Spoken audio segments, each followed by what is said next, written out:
कभी सोचा है एक विचार, सिर्फ एक आइडिया कैसे पूरे के पूरे महाद्वीप को जीत सकता है, वो भी बिना किसी जंग, बिना किसी तलवार के। आज हम बौद्ध धर्म की उसी शानदार कहानी को समझने जा रहे हैं कि कैसे वो भारत से निकला और पूरे एशिया पर छा गया। तो सवाल यही है, आखिर ये हुआ कैसे? कोई फलसफा भला इतनी बड़ी जीत कैसे हासिल कर सकता है? जवाब बहुत सीधा है। ये जीत फौजों की नहीं थी, ये जीत एक विचार की थी। एक ऐसा विचार जो सीमाओं, भाषाओं और संस्कृतियों से कहीं ज्यादा बड़ा था। तो चलिए इस जबरदस्त सफर को 5 हिस्सों में देखते हैं। हम एक सम्राट के बदले हुए दिल से शुरू करेंगे, फिर उन रास्तों को देखेंगे जिन पर ये आइडिया फैला, उन हिम्मत वाले लोगों से मिलेंगे जो इसे दूर दूर तक ले गए, देखेंगे कि कैसे इसने हर जगह नए रूप लिए, और आखिर में इसकी विरासत आज भी हमारे लिए क्या मायने रखती है, ये समझेंगे। तो कहानी शुरू होती है एक ऐसे पल से जिसने सच में इतिहास की धारा ही मोड़ दी। ये कहानी है सम्राट अशोक के एक बहुत बड़े पछतावा की। सोचे जरा, 3री सदी ईसा पूर्व सम्राट अशोक ने कलिंग का युद्ध तो जीत लिया, लेकिन इस जीत की कीमत थी 1 लाख से भी ज्यादा जाने।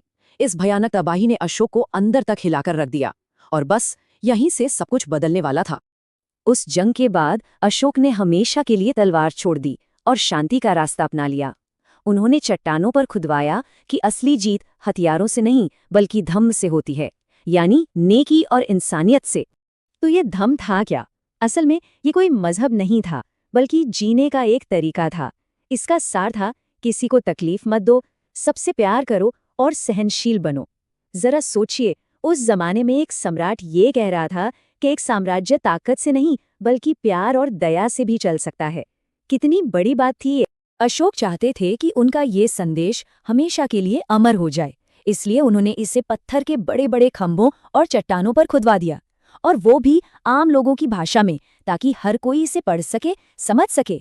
इस मैप को देखिए, यहाँ हर एक निशान उस जगह को दिखा रहा है जहाँ अशोक ने अपना संदेश खुदवाया था। इससे साफ पता चलता है कि ये विचार कितनी दूर दूर तक फैल चुका था। यहीं से सच पूछिए तो बौद्ध धर्म के वर्ल्ड टूर की शुरुआत हुई। लेकिन ये विचार सिर्फ भारत तक ही सीमित नहीं रहा। अब देखते हैं वो कौन से रास्ते थे, कौन से हाईवे थे जिन पर चलकर ये आइडिया पूरे एशिया में पहुंचा। इन्हें हम धर्म के हाईवे भी कह सकते हैं। पहला और सबसे मशहूर रास्ता था सिल्क रोड।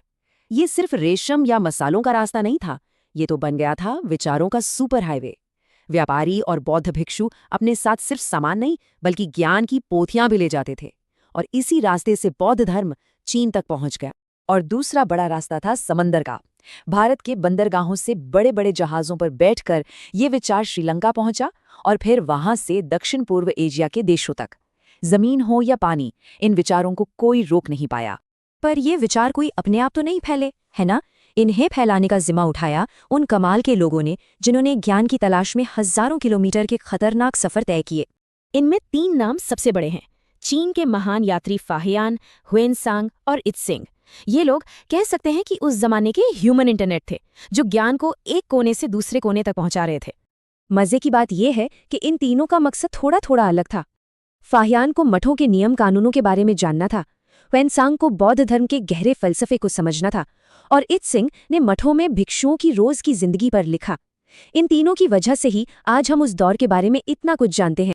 सोचिए, जब हुएनसांग नालंदा पहुंचे तो उन्हें क्या सुनने को मिला। इस बात से पता चलता है कि उस वक्त चीन के बौद्धों को लगता था कि वो अपने धर्म की असली जड़ों से बहुत दूर हैं। उन्हें लगता था कि सच्चा ज्ञान तो सिर्फ भारत में ही मिल सकता है, और यही बेचैनी उन्हें खींचकर भारत ले आई। और भारत में ज्ञान का केंद्र थी नालंदा जैसी महान यूनिवर्सिटीज। ये सिर्फ मठ नहीं थे, ये इंटरनेशनल नॉलेज हब थे, जहां पूरी दुनिया से लोग फलसफे से लेकर मेडिसिन तक सब कुछ पढ़ने आते थे। अच्छा, अब कहानी के सबसे दिलचस्प मोड़ पर आते हैं। जब बौद्ध धर्म नई नई जगहों पर पहुंचा तो उसने वहां की संस्कृति को बदला नहीं बल्कि खुद को उसके हिसाब से ढाल लिया, और यही इसकी कामयाबी का सबसे बड़ा राज था। जैसे पानी हर बर्तन में अपना आकार ले लेता है, वैसे ही बौद्ध धर्म हर संस्कृति में घुल मिल गया। जापान में ये वहां के शिंटो धर्म के साथ ऐसे मिला कि लोग शिंटो देवताओं को ही बुद्ध का अवतार मानने लगे। इसका सबसे सुंदर उदाहरण हमें कला में देखने को मिलता है। गांधार में बुद्ध की मूर्तियों पर ग्रीक स्टाइल का असर दिखता है।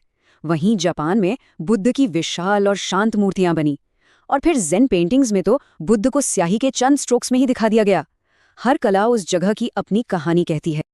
यही बदलाव हमें आर्किटेक्चर में भी दिखता है। भारत के गोल स्तूप चीन और जापान पहुंचकर कई मंजिलों वाले खूबसूरत पगोडा बन गए। मतलब वही रहा, बस अंदाज बदल गया। और अब हम आते हैं कहानी के आखिरी पड़ाव पर, जो एक हैरान करने वाली सच्चाई को सामने लाता है। ये किस्मत का एक अजीब खेल है।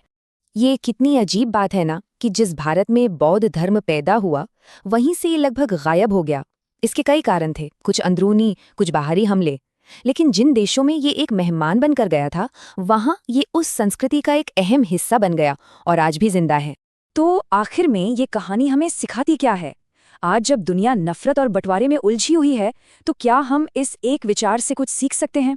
एक ऐसा विचार जिसने बिना लड़े सिर्फ प्यार और समझ से दिलों को जोड़ा और संस्कृतियों के बीच पुल बनाए। ये सवाल आज शायद पहले से कहीं ज्यादा जरूरी है।